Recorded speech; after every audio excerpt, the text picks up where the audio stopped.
Salut, je vous retrouve aujourd'hui sur la chaîne pour un nouvel update lecture. Le premier roman que j'ai à vous présenter, il s'agit de Level 26, le tome 2 de Anthony E. Zwicker et le titre de ce tome est Dark Prophecy. Que voici, donc c'est le grand format, je sais que le tome 1 je l'ai lu dans le petit format et le tome 3 m'attend dans ma palle. Il me semble que j'avais précisé que c'était une saga en fait de plus de 3 tomes, mais je me suis trompée, il s'agit d'une trilogie en fait. Dans ce second roman, nous retrouvons Steve Dark, donc qui est le policier, l'enquêteur que nous avions vu dans le tome précédent. Et nous allons voir comment il a quitté le FBI, comment en fait il arrive à se remettre de l'enquête qu'il avait fait par rapport, vous savez, à ce criminel qui était étiqueté Level 26. Je ne me rappelle jamais de quel est son nom, je crois que c'est Swickel. J'arrive jamais à le prononcer, mais on voit un peu comment il arrive à reprendre une vie normale, entre guillemets. Malheureusement, les criminels ne vont pas attendre que Steve Dark se repose. Une nouvelle série de crimes apparaît un peu partout dans les États-Unis et ils ont tous un point commun. La scène est juste morbide et nous retrouvons une certaine similitude avec les cartes de tarot. Et du coup, le FBI va devoir faire appel à nouveau à Steve Dark pour ses enquêtes, mais bien sûr au niveau de la juridiction, c'est pas possible. Enfin, il y a beaucoup de complications pour que Steve Dark reprenne l'enquête et puisse vraiment, on va dire, faire le deuil de son ancienne carrière d'enquêteur. Comparé au premier tome, j'ai vraiment adoré celui-ci parce que les meurtres étaient similaires aux cartes de tarot. Vous savez, mon goût pour le macabre ou les crimes en fait qui reprennent des œuvres artistiques ou même quelque chose d'élégant en fait, et j'ai juste adoré le fait que l'auteur s'inspire, pas l'auteur pardon, le tueur s'inspire en fait de cartes de tarot pour reproduire, pour faire une mise en scène en fait de ces crimes, et c'était tellement similaire et tellement bien organisé, orchestré que j'ai juste adoré ce tome. Encore une fois, dans les levels 26, nous avions des QR codes en fait à scanner ou même des liens à aller voir sur le site pour regarder les scènes de crime ou même des documents ou même des vidéos. Je ne l'ai pas fait durant ma lecture, je pense peut-être me poser pour voir à peu près à quoi ça ressemble. C'est vrai que j'avais dit que je le ferais pendant ma lecture, mais comme je l'ai lu sur mon lieu de travail, je me voyais mal utiliser les ordinateurs pour aller regarder ce genre de choses. Dans ce second roman, on retrouve un enquêteur qui est fragilisé mais qui a atteint un point on va dire de non-retour où il a tellement chassé les monstres qu'il commence à ressembler à un monstre lui-même. C'était assez touchant parce qu'on a vu tout ce qu'il a traversé dans le premier tome, toutes les choses qu'il a endurées et tous les sacrifices aussi qu'il a dû faire, et on le retrouve dans un nouveau tome où il est cassé, il est brisé, mais il reste en fait quelques morceaux d'humanité, quelques morceaux de bien qui subsistent, et on espère en fait qu'il ne va pas pencher du mauvais côté de la balance. Encore une fois, les enquêtes sont très bien menées, je n'ai pas du tout eu du mal à me retrouver dans l'histoire ou à me retrouver par rapport aux différents points de vue, aux différents personnages. On a toujours ce fil conducteur qui commence au début du roman et qui se termine peut-être un peu plus dans ce second tome, parce que dans le premier on avait un tueur... On voulait vraiment, je pense, montrer dans le premier tome, vous savez, le fait que le level 26 ne choisit pas ses victimes en fait. Il ne suit pas un plan ni un schéma, donc ça se ressentait plus dans le premier tome que c'était un peu... qu'il y avait une enquête, un cadre, mais ça laissait quand même place à l'imagination parce qu'on ne savait jamais sur qui ça pouvait tomber. Alors que là, il joue aussi encore sur ce côté du hasard, on ne sait pas vraiment qui va être la prochaine victime, mais on a un fil conducteur qui apparaît, une sorte de destinée si je puis dire, qui est vraiment présente et qui donne une nouvelle surface en fait, un nouveau fond à l'histoire que j'ai particulièrement apprécié. Encore une fois, les levels 26 sont à prendre avec des pincettes. Le premier tome était très trash, ce second l'est aussi, mais d'une autre façon on va dire, mais c'est toujours des lectures assez gore, assez macabres, donc je préfère prévenir les lecteurs sensibles par rapport à ces lectures, parce que si vous voulez vous lancer dans des thrillers, ne commencez pas par les levels 26 parce qu'ils sont vraiment horribles. Concernant le troisième tome, je ne sais pas du tout quand est-ce que je vais le lire. J'ai bien envie de me faire une lecture spéciale thriller et sanglant parce que j'en ai plusieurs dans ma palle que j'aimerais réunir et lire que ça pendant un challenge littéraire. Je pense que j'essaierai de me fixer ça pendant le confinement. Donc je vous tiendrai au courant de toute manière de l'avancée de ma lecture. Le second roman que j'ai lu, ça faisait un moment qu'il était dans ma palle, il est tellement petit que je m'étonne de ne pas l'avoir lu plus tôt. Il s'agit de La chasse au snark de Carol, donc Lewis Carroll. Et je l'avais trouvé dans une librairie d'occasion, donc à Saint-Nazaire. Et quand je l'ai vu, j'ai halluciné parce que ça faisait un moment où je voulais lire La chasse au snark et je m'attendais pas à le trouver en français dans une librairie d'occasion. Parce que c'est vrai que c'est un roman qu'on ne trouve pas facilement. Donc en plus c'est une vieille édition. Que en plus elle est marqué, il coûtait 10 francs ce petit roman. Et c'est un recueil de poésie. Donc il y a bien sûr La chasse au snark qui est la poésie principale. Il me semble qu'on a une petite poésie ensuite. Ou alors c'est totalement La chasse au snark, je sais plus. Je crois que c'est totalement La chasse au snark. Alors les snarks, en fait ce recueil, il m'intriguait beaucoup parce que j'ai eu l'occasion de découvrir le snark dans le jeu Alice Manos Retourne. Donc le snark il ressemble à ça. Et c'était une des créatures qu'on devait combattre en fait en tant que Alice Liddell. Et c'est vrai que quand j'ai vu qu'il y avait un recueil de poésie, enfin une histoire, que ça venait d'une créature que Lewis Carroll avait vraiment créée, j'ai été intriguée, j'avais vraiment envie de me trouver le livre pour le lire. À la base je voulais le lire en anglais en premier, mais du coup c'est le livre en français qui m'a trouvé d'abord. Et du coup je l'ai lu sur une de mes pauses en fait lors de mon stage et je lis pas beaucoup de poésie. C'est vrai que j'ai toujours aimé la poésie lorsque j'ai fait mes études, mais j'en ai jamais lu de moi-même. Et là j'ai juste bien aimé. Ça se lit facilement même s'il y a pas mal de points qui peuvent être complexes en fait pour des personnes qui ne sont pas habituées ou qui n'ont pas étudié en fait la poésie assez pas poussée. Mais si vous n'avez pas fait par exemple un bac littéraire ou des études de lettres modernes, je sais qu'on a abordé la poésie lors de ces cours là et c'est vrai qu'on a vraiment abordé des points très complexes et très complets surtout, et du coup j'ai pas été trop perdue lors des rimes ou certains jeux de mots que l'auteur employait, et c'est vrai que pour de jeunes lecteurs qui ne sont pas adeptes de poésie ça peut être compliqué à comprendre. Ce recueil est également illustré, donc c'est illustré par, si je dis pas de bêtises, de Henry Holiday et les illustrations sont juste magnifiques. Je vais vous en montrer une.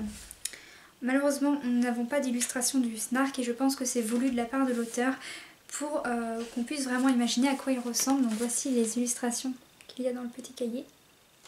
Je trouve qu'elles sont très jolies, elles sont bien faites. Elles me rappellent beaucoup celles que a fait... je retiens jamais le nom de l'illustrateur pour les livres de Lewis Carroll, mais il me rappelle en fait l'illustrateur principal de Alice Merveille. Donc j'ai trouvé que c'était intéressant d'avoir cette similitude pendant ma lecture. Encore une fois, donc Lewis Carroll joue énormément sur les mots, sur le sens vraiment profond des mots. Il joue vraiment sur ce sens où il va... je sais pas très bien comment l'expliquer, mais par exemple il va choisir un mot qui a un sens particulier et il va jouer sur sa composition et à essayer de faire en sorte qu'il ait un autre sens. Je sais pas si c'est très clair, mais en tout cas il est très tordu dans sa manière d'écrire et la version française lui fait honneur, mais j'ai bien envie de voir la version originale pour découvrir sa plume, vraiment quels mots il a utilisé pour de vrai, parce que les traductions, comme vous le savez, sont très compliquées pour justement les romans de Lewis Carroll, comme il joue beaucoup sur les mots. En tout cas, La chasse au snark, si vous avez l'occasion de la lire, foncez, parce que pour tous les fans de Lewis Carroll, c'est vraiment une nouvelle découverte de l'auteur et encore une autre partie de son œuvre que on découvre et qu'on prend plaisir à lire. Bien sûr, par contre, je ne le conseille pas à ceux qui ne sont pas adeptes de poésie ou qui n'ont pas déjà quelques connaissances sur la manière en fait de lire une poésie, de découvrir le sens en fait des rimes et de certaines consonances. Je ne sais pas du tout si ce mot est français, ça fait longtemps que je ne l'ai pas utilisé.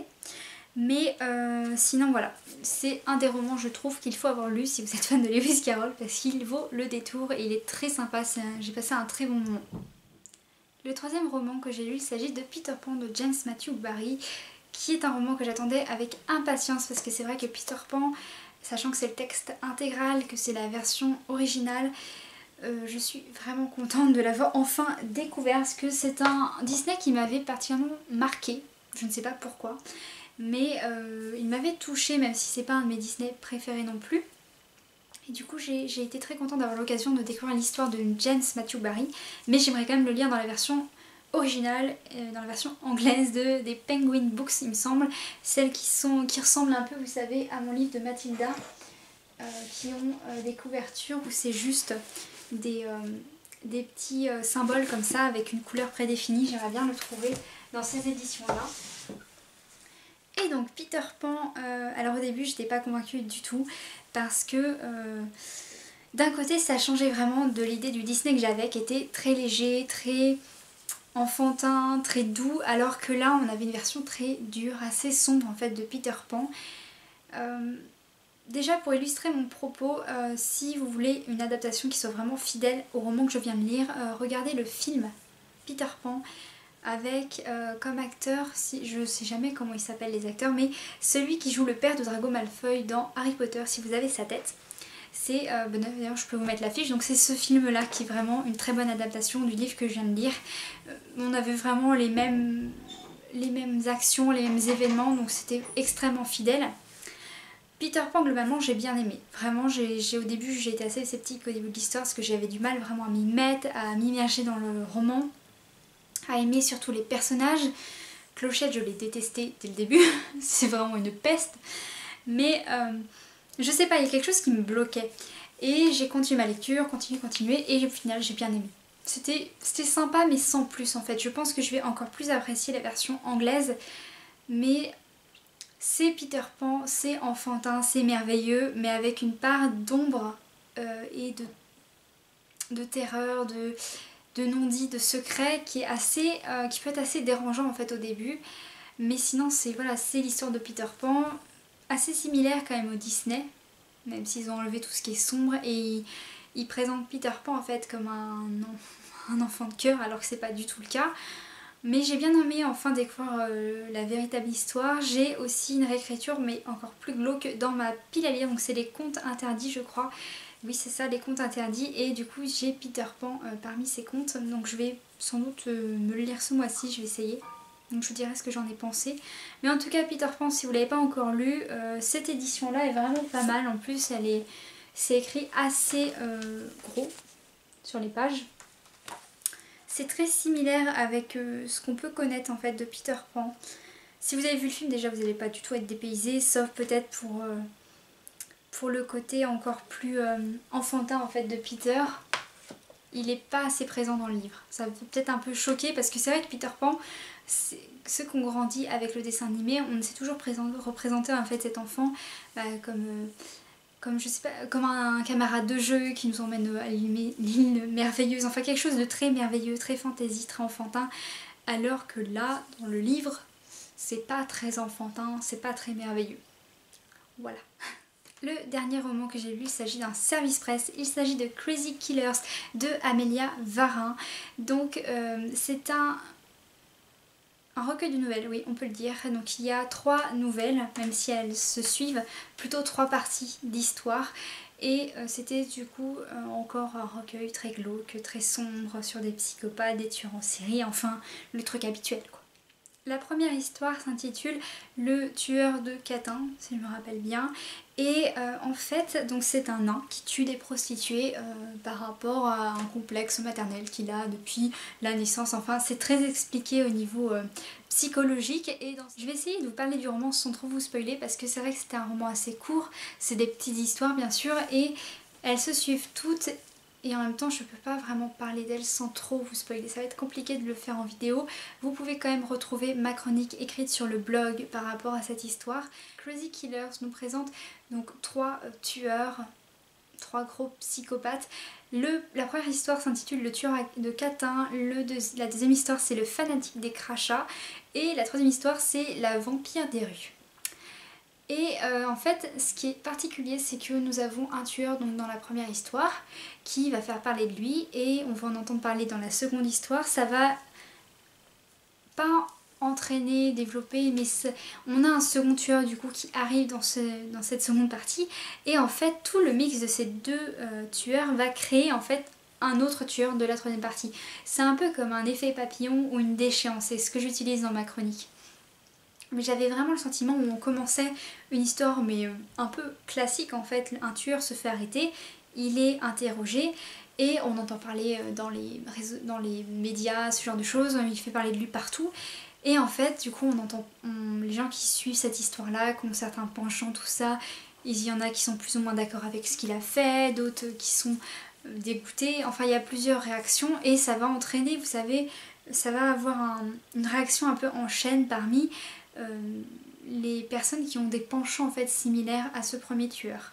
Ce que j'ai aussi aimé, c'est que dans la première histoire, et aussi en fait dans les autres, mais on a une référence, plutôt un clin d'œil à des tueurs célèbres, notamment à Jack l'Éventreur et à Hannibal Lecter. Je vous dirai pas lesquels, mais si vous souhaitez découvrir ce roman et que vous trouvez ces clins d'œil, dites-le moi en commentaire.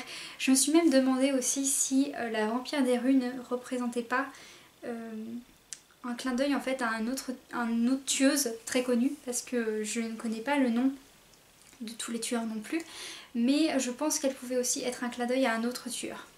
Pour le fanatique des crachages, j'en ai aucune idée parce que je n'ai jamais entendu parler de quelqu'un qui fait ce genre de choses, mais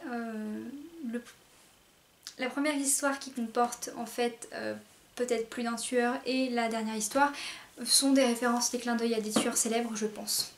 Ce roman, je l'ai lu la semaine dernière, donc pendant mon vlog. Vous m'avez vu d'ailleurs le lire sur ma liseuse. Je l'ai lu très rapidement et très facilement. J'ai vraiment pas été bloquée à un moment donné dans ma lecture. Il y a juste vraiment un moment qui m'a dégoûtée. Je crois que c'est au milieu de la seconde partie où là j'ai vraiment senti que j'étais dégoûtée et un peu nauséeuse par rapport à ce que je lisais. Mais sinon, oui, c'était bien un roman sombre, mais comme j'étais habituée à lire ce genre de roman, ça m'a pas plus choquée que ça. Je m'attendais à lire ça parce que l'auteur nous a prévenu du coup les lecteurs sensibles par rapport au côté malsain en fait de son œuvre, mais à part juste un petit épisode dans la seconde partie, ça a été. On a bien traversé cette épreuve, c'est bon. Si vous n'êtes pas adepte par contre des lectures sombres et macabres, je ne vous recommande pas du tout Crazy Killer. Faut vraiment aimer ce genre et déjà avoir lu pas mal de titres pour le lire tranquillement, même s'il fait moins de 100 pages, hein, vraiment je crois qu'il fait peut-être 60 pages. Faut quand même avoir lu quand même d'autres titres en fait du même style pour ne pas être trop dérangé dans la lecture. Et ne le lisez pas en mangeant aussi, c'est pas recommandé. Alors pour le petit bilan, le premier tome que j'ai lu, il s'agit de Level 26, le tome 2 de...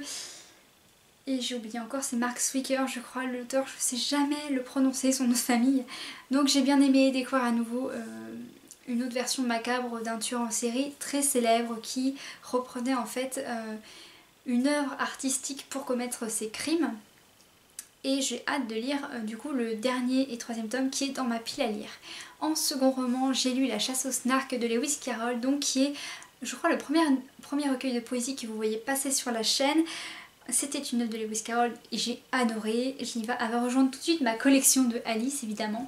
Et j'ai hâte de lire d'autres tomes et surtout de la lire en version originale. Le troisième roman que j'ai lu, il s'agit de Peter Pan de James Matthew Barrie. Donc c'était un conte pour enfants qu'il fallait que je lise un jour et maintenant c'est fait, donc je suis très contente. Merci pour le tracteur et pour la voiture derrière. Je suis quand même très contente d'avoir lu enfin Peter Pan, même si je le classerai pas quand même dans mes contes préférés. Je vais quand même me lire la version originale et aussi d'autres réécritures parce que c'est un personnage que j'affectionne, malgré toute l'histoire qui m'accroche pas trop. Mais le personnage lui-même de Peter Pan, je l'aime beaucoup. Et le quatrième et dernier tome que j'ai lu, il s'agit de Crazy Killers de Amélia Varin, qui est un roman très sombre, très macabre, assez court, mais qui pourrait bien vous dégoûter si vous n'êtes pas habitué au genre.